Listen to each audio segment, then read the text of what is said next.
आत्ताच आपण trending video पाहिला आहे. तो व्हिडिओ एडिट करण्यासाठी VN ॲप्लिकेशन लागणार आहे, जे की तुम्हाला प्ले स्टोअरवर भेटून जाईल.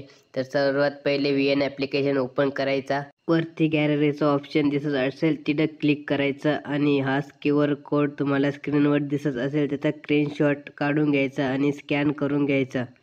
स्कॅन केल्यावर असा इंटरफेस ओपन होईल. तिथून डाउनलोड यूज टेम्पलेटचा ऑप्शन असेल तिथं क्लिक करायचा आणि तिथून तुमचा इमेज घेऊन टाकायचा. तुमचा फोटो घेतला की तिथं रिफ्रेशचा ऑप्शन येईल, त्यावर क्लिक करायचा आणि तुमचा व्हिडिओ क्रिएट होऊन जाईल आणि आपण बघायचा कसा झाला आपला व्हिडिओ.